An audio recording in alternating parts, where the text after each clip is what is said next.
পাহারা দিতে হয় না। আপনি ঠিক কথাই বলেছেন। প্রত্যেক দিন আমাকে মৃত্যুর সাথে লড়াই করে বেঁচে থাকতে হয়। পথের পাশে গিয়ে জনতার হাতে ধরা পড়লে জনতার চক্করটি ঘুষি মারে, হাতে চুপে যায়। বাজারে কিছু কিনতে গেলে জনতার চোর পকেট মার করে চিৎকার করে টেনে মারতে আসে। অথচ একটিবারের জন্য কেউ জিজ্ঞেস করে না বাসন্তী কেন এই জঘন্য জীবিকা বেঁচেছে। নিজের প্রতি আমার ঘৃণা ধরে গেছে। এই অভিশপ্ত জীবন দিয়ে বেঁচে থাকতে মন চায় না।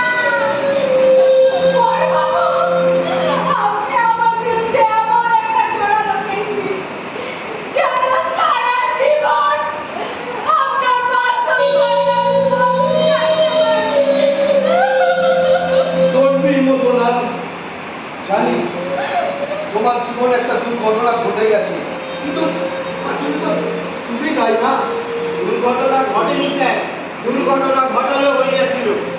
আচ্ছা স্যার, একখান বিষয় কিছুতেই আমার মগজে ঢুকতেছে না। বাসন্তী কুসুমপুর গ্রামকে তার নিজের প্রাণের চেয়েও বেশি ভালোবাসত। এই কুসুমপুর গ্রামকে আদর্শ গ্রাম হিসেবে গড়ে তোলাই ছিল তার একমাত্র স্বপ্ন। শুধু কি সেই অপরাধী দুর্বৃত্তকারীরা তার উপরে এমন পাশবিক অত্যাচার কইরা তার সকল স্বপ্নগুলোকে ভাইঙ্গা চুরমার কইরা দিল? ঠিক তাই। ওরা ভেবেছিল যে জীবনটুকু রেখে সমস্ত কিছু লুটে পুটে নেবে। ওরা ভেবেছিল প্রত্যেকটা গ্রামকে সন্দেশ বানিয়ে লুটে পুটে চেটে পুটে খাবে। ঠিক তাই। লোকালয় থেকে জঙ্গল অনেক ভালো। এখানে রয়েছে অদ্ভুত ভালো লাগা, অনাড়ম্বর এক বিচিত্র জীবনের হাতছানি। আছে প্রাণের চাকরি। রাতে শিয়রে বসে বাহাদুর পাহারা দেয়। হাসপাখানা বেলি ফুল মিষ্টি সুগন্ধ ছাড়া জোনাকি দেয় আলো। ঝিঝি পোকা সারা রাত গান শোনায়। মনে হয় যেন মা মাথায় হাত বুলিয়ে ঘুম পাড়ানি গান গাইছে। বাহ বাহ বাসন্তী বাহ, তোমার এই কথা শুনে মনে হচ্ছে যেন তুমি বঙ্কিমচন্দ্রের কপালকুণ্ডলা উপন্যাসের জীবন্ত কপালকুণ্ডলা। কুণ্ডলা আমার নাম বললাম, আপনি জানেন কি করে? কুণ্ডলা শোনো, কুণ্ডলা শোনো, শোনো।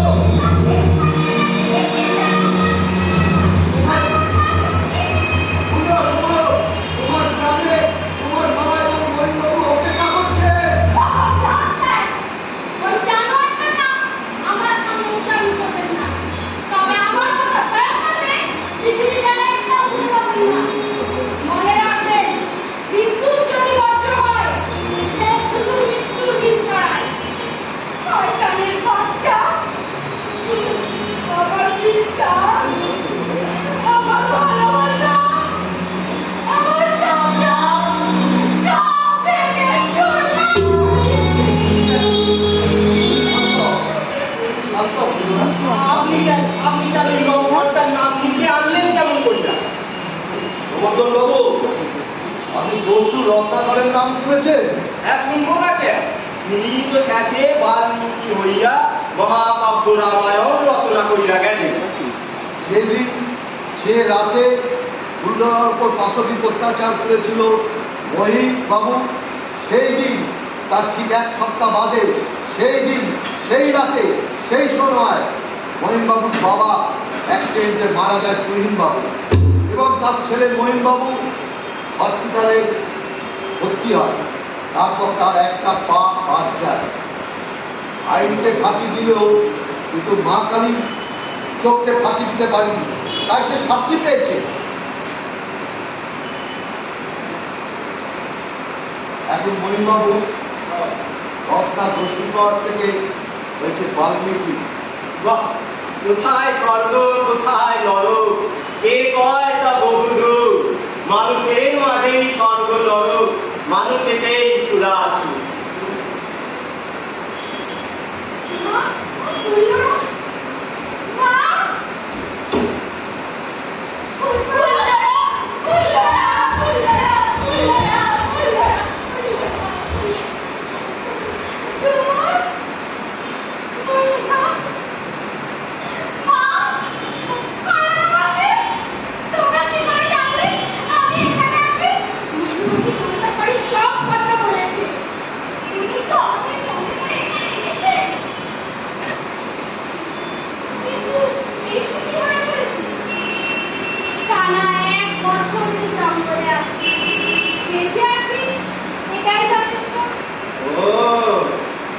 বিশাল ব্যাপার খান বুঝতে পারলাম।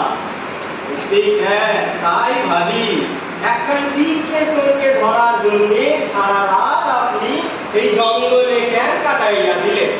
সত্যি স্যার আপনাদের স্যালুট। চল মা চল, বাড়ি ফিরে চল, আপনার কোনো দিন তোকে বলবো না। না মা, আর হয় না।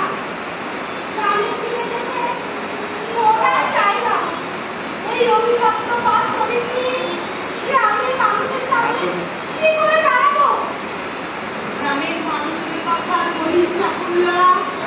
এই সরলা যদি মুখ খোলে কুসুমপুর গ্রামের অর্ধেক মানুষ ঘরবার বিক্রি করে পালিয়ে যাবে।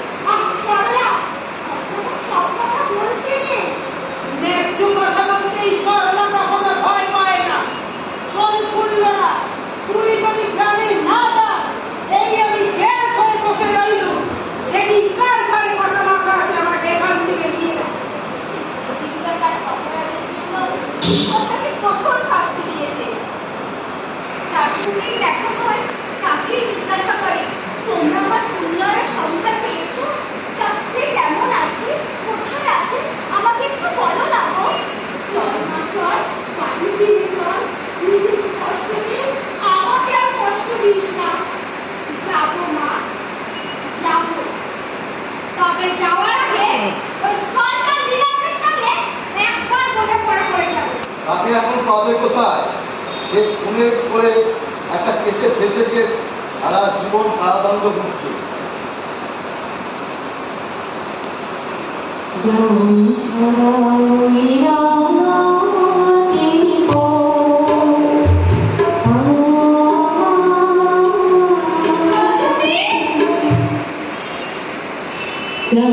ছাড়া ওই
এইবার কোনো শব্দ হয়েছে আর তুই ওরা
হচ্ছে কুসুমপুর গ্রামে তার স্বামীর ঘরে ফিরে যায়। বাহাদুরের কথা আপনাদের মনে আছে তো? অনেক চেষ্টা করেও হুল্লোড়া বাহাদুরকে তার সাথে কুসুমপুর গ্রামে ফিরিয়ে নিয়ে যেতে পারেনি। বাহাদুর একটা দেশি কুকুরের নাম। তার ছিল মাথায় যাকে বলি আমরা কুত্তা। সেই কুকুরের কিন্তু একটা সমাজের প্রতি দায়িত্ব কর্তব্য আছে। সে কিন্তু জঙ্গলে থেকে গেল, তার কারণ কি জানেন? যদি আবার শয়তানদের অত্যাচারে আবার যদি সেই গ্রামে ফুলরার মতন কেউ জন্ম নেয়, আবার যদি তাদের ওপর পাশবিক অত্যাচার হয়, সে তো জঙ্গলে আবার আশ্রয় নেবে। তাই তাই সেই বাহাদুর